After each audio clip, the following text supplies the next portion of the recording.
In the previous module, we had looked at the first of the three parts to the Birchat HaTorah, namely a bracha in connection to the obligation for an involvement with the study of Torah, and we noted the two versions for this bracha, the V'tzivanu al Divrei Torah in the Nusach Ari/Sefarad tradition, and La'asok b'Divrei Torah in the Ashkenazic tradition, which now brings us to the V'ha'arev na Hashem Elokeinu, a request from HaKadosh Baruch Hu that emanates from the mitzvah of Limud Torah.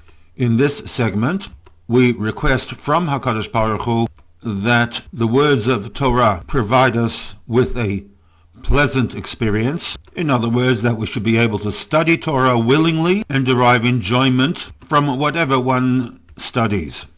And furthermore, not only we ourselves become Torah literate, but also our children and our children's children continue the tradition to study Torah lishma, to study Torah for its own sake, in addition to the obvious benefits that one derives from Torah knowledge.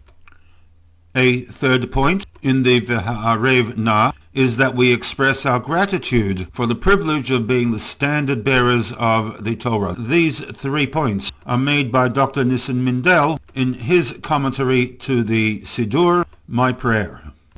Which brings me now to the actual words of this tefillah. First of all, this middle section is introduced with a vav, a conjunctive letter that links the paragraph to the previous opening bracha of V'tzivanu al Divrei Torah, and which implies that the two sections are in effect one single entity.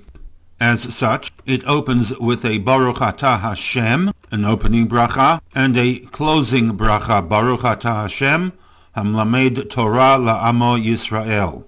Pulling apart the first stanza of the V'ha'arev na, the subject is Hashem Elokeinu.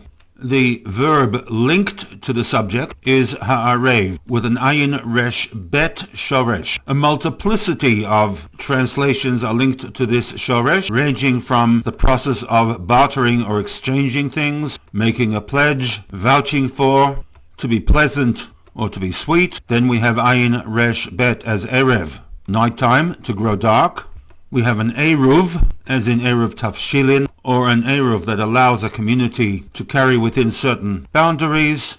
And in this context, ayin resh bet translates as to mix or to mingle, and finally to confuse. In the context of this bracha, ayin resh bet, to be pleasant or to be sweet, would be the translation of choice.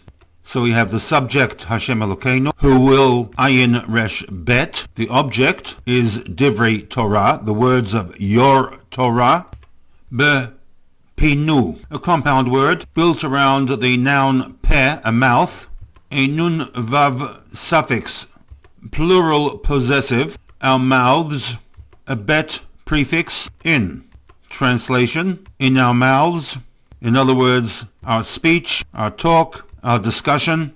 And one last word in this stanza is the word na. Please, we beg of you. Putting this entire stanza together in a raw translation format, and also with some shuffling around of the phrases. Hashem Elokeinu, Hashem our God. Na, please, or alternatively, please Hashem our God. Ha'arev, make pleasant. Et divrei Torah, the words of your Torah, bepinu, in our mouths, pi kol amcha, and in the mouths of your entire nation, the Bet Yisrael, the house of Yisrael. And a more fluid translation from the late Rabbi Jonathan Sachs in the Koren Siddur. Please, Lord our God, make the words of your Torah sweet in our mouths and in the mouths of your people, the house of Yisrael. In other words, a request that our experience and involvement with Limud Torah should be one that is pleasant.